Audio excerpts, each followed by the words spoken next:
लगातार पिछले 30 दिनों से किसान सड़कों पर है और अन्नदाता अपने न्याय के लिए, इंसाफ के लिए सड़कों पर मांग रहा है, लेकिन मोदी सरकार लगातार अड़ी हुई है। आपको बता दें कि राजस्थान से एकमात्र नेता हनुमान बेनीवाल राष्ट्रीय लोकतांत्रिक पार्टी, जो कि गठबंधन में थी एनडीए के साथ, कल उन्होंने भी नाता तोड़ दिया गठबंधन से। पहले अकाली दल भी तोड़ चुका है। और आपको बताएं कि हरियाणा में आने वाले समय में क्या दुष्यंत चौटाला भी ये गठबंधन तोड़ेंगे, इसके लिए भी हम बात करेंगे। लेकिन सबसे पहले राष्ट्रीय लोकतांत्रिक पार्टी के हनुमान बेनीवाल जी से बात करें। बेनीवाल जी, कल आपने एनडीए से नाता तोड़ दिया, इतने दिन लग गए, उसके बाद में आपने नाता तोड़ दिया, अब क्या आगे की रणनीति? देखिए, आगे की रणनीति तो अभी सब लोग यहाँ बैठे हैं। कल आपने देखा होगा कि कितना बड़ा हुजूम किसान जवान इस आंदोलन को, देश के अंदर जो किसानों का आंदोलन चल रहा है, इसे समर्थन देने के लिए हमारी कॉल पे आए थे।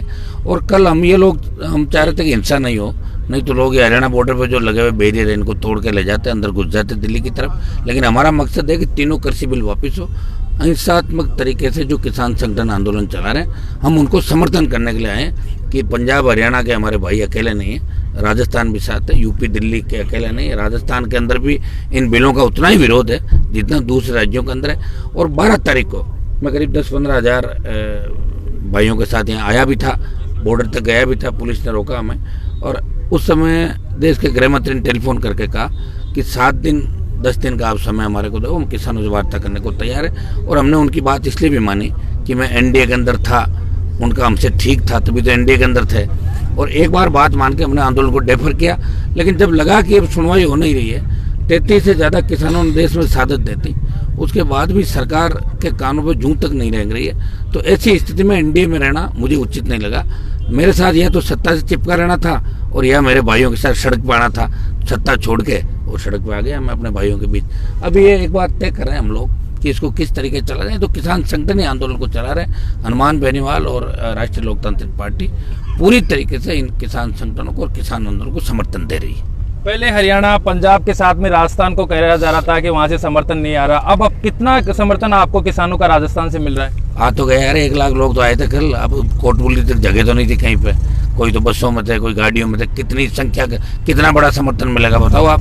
जब बंद हुआ था तभी, भारत बंद हुआ तो राजस्थान ने बंद का समर्थन किया। हर जगह किसान संगठनों के साथ, यहाँ जो बैठे हैं बॉर्डर पर, यहाँ भी राजस्थान के किसान अलग अलग संगठन बैठे हैं। राजस्थान पूरी तरीके से साथ है। और किसान संगठन मिलकर अगर कोई निर्णय लेंगे और बात करेंगे, निश्चित रूप से संख्या की कोई कमी नहीं, क्योंकि राजस्थान भी किसान बाहुल्य राज्य है देश का। नरेंद्र मोदी जी ने तो साफ कर दिया है कि तीनों कानून वापस नहीं होंगे। आप अब किस तरीके से कानून वापस लेने की मांग करेंगे या किस तरीके का आगे आंदोलन जारी रहेगा? आप इससे बड़ी क्या करेंगे कि एनडीए छोड़ दिया, एक मैसेज दिया। शिवसेना ने तो वहाँ पॉलिटिकल झगड़े की वजह से छोड़ा। मेरा तो कोई राजनीतिक लाभ और नुकसान वाली कोई बात नहीं थी। सिर्फ किसान आंदोलन को समर्थन बल देश में मिले, इसलिए हनुमान बेनीवाल किसान का बेटा और एनडीए में नहीं रहेगा, सत्ता के साथ चिपटा हुआ नहीं रहेगा। तो छोड़ के एक मैसेज देश के अंदर दिया कि हम किसानों के साथ हैं। हम निर्णय कर रहे हैं कि यहाँ जो पड़ाव हमने डाला है, हम कल से यहीं पे आगे इसको कितने दिन जारी रखा जाए। बाकी एक बार ये सब लोग मिलकर तय करेंगे, तो इसमें हम कोई अलग अलग नहीं है। आपको टेंट अलग अलग जरूर नजर आ रहे हैं। हमारे सबका मानस एक ही है कि तीनों कृषि बिल वापस हो। परसों नरेंद्र मोदी जी ने 2 घंटे के संबोधन दिया था, वार्ता की थी, उसमें 5 से 7 राज्य ऐसे थे जहां के किसानों से उन्होंने बातचीत की। वो सब किसान कह रहे थे कि हमारी आय दुगुनी हो गई, हमारे को भरपूर सहयोग मिल रहा है, इनके कानून फायदे के हैं। फिर आप लोग इसका विरोध कर रहे हैं, तो मोदी जी कह रहे हैं कि ये तो उनको बरगला रहे हैं। हाँ, तो जो मोदी जी की बात मान लो ना, आपको मना कौन कर रहा है? आपसे पूछ रहे हैं कि आप क्या कहना चाह रहे हो इसके ऊपर? हम तो कहना क्या चाह रहे हैं, जब सड़क पे बैठा है, जब एक सांसद एनडीए छोड़ के सड़क पे बैठा है, तो क्या कहना चाह रहा है? सरकार को दिख नहीं रहा है क्या? एनडीए के परिवार के लोग अकाली चले गए, अकाली दल, आरएलपी चली गई, शिवसेना चली गई, धीरे धीरे सारे चले जाएंगे। और मुझे लग रहा है कि इस तरह मांगे नहीं माने तो वो भी सड़क पे आ जाएंगे जहां हम बैठे हैं। ये तो लास्ट सड़क ही होती है नेताओं के लिए। उन्होंने तो ये भी कहा था कि 9 करोड़ लोगों के खातों में 18,000 करोड़ रुपए ट्रांसफर कर दिए गए। प्रतिदिन का देखें तो 16 रुपए 32 पैसे कुछ आते हैं। क्या बहुत है किसानों के लिए? बिल्कुल नहीं है, बिल्कुल नहीं। इससे किसान का भला नहीं होने वाला। 7,000, 8,000, 6,000। हमारे तो स्वामीनाथन आयोग की संपूर्ण रिपोर्ट लागू कर दो। हमारी उपज का 3 गुना 4 गुना दाम अगर मिलेगा तो निश्चित रूप से किसान मजबूत हो जाएगा। खेत खेत सिंचाई की पानी की योजना बनाओ, कर्जा माफ करो। धन्ना सेठों का कर्जा माफ किया दिल्ली में 3 लाख करोड़ का 17 साल में कांग्रेस बीजेपी ने। किसानों का कर्जा माफ कर दो। एक बार राजस्थान का करके देख लो, हम एक स्टेट का करके देख रहे हैं। आप देखना किस तरह किसान मजबूत होकर आगे आता है। पूरे देश के किसान का कर्ज माफ करके जब आप कोई दिवाली हो जाता है उद्योगपतियों की, जो कर्जे माफ करने की बात करते हो, और किसान के मामले के अंदर आप एक छोटा सा बल्ब जगह लेता तो विजिलेंस वाला आगे सीट भर के उसके 50,000 25,000 लाख रुपए की भर देते। इस देश को लूटा किसने, आप भी जानते हो, बड़े बड़े लोगों ने लूटा। लूटने वाले वापस नहीं आए। काला धन अभी तक वापस आया नहीं है, भाषणों में है कि काला धन वापस आ रहा है, कहाँ आया बताओ मुझे। और कांग्रेस पार्टी भी सिर्फ अब दिल्ली और अब आज में किसी कांग्रेस के नेता का बयान पड़ रहा राजस्थान में, कह रहे कल से हम आंदोलन करेंगे। चलो कोई नहीं, चेत तो गए, कह रहे घर घर जाएंगे। कांग्रेस के 2-3 नेता कह रहे कि हम घर घर जाके जगाएंगे लोगों, तो जगह हुए लोग तो राजस्थान से सुनो मेरी, कांग्रेस ने 55 साल राज किया और प्रधानमंत्री जी से किसानों की नाराजगी इसलिए है कि ये करने की मादा रखता है। तो जो व्यक्ति धारा 370 हटा सकता है तो किसानों को कैसे खुश नहीं करेगा। और किसानों ने सत्ता के शिखर पे बिठाया।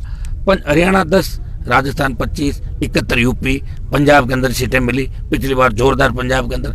तो और पंजाब तो अकाली दल का तो इनका जब से 2000 अटल जी के समय से गठबंधन के अंदर से हमारे चेयरपर्सन थे पहले प्रकाश सिंह जी बादल, तो इनका तो एक पारिवारिक रिश्ता पूरे एनडीए का। प्रधानमंत्री जी हर बात कहते हैं कि ये मेरा परिवार है एनडीए।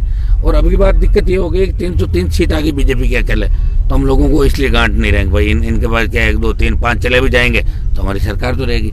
ये भी एक बहुत बड़ा कारण है कि एनडीए के लोगों को नहीं पूछना। तो आप तो समर्थक रहे हैं, चाहे 370 की धारा हटाई गई हो, चाहे से राम मंदिर बनाया हो, हमेशा मोदी के समर्थक रहे हैं। अब तो समर्थक मैं मना कब कर रहा हूँ, समर्थक जो रहा हूँ मैं उन बिलों का रहा हूँ। किसान बिलों के बारे में समर्थन नहीं दिया था मैंने, उनका विरोध किया था, हमेशा विरोध किया और आगे भी करता रहूंगा इनका। तो राजस्थान से किसान नेता एक हनुमान बेनीवाल ही क्यों, और जो किसानों के वोट लेकर पहुंचते हैं, विधानसभा में पहुंचे, लोकसभा में पहुंचे, वो सड़कों पर क्यों नहीं?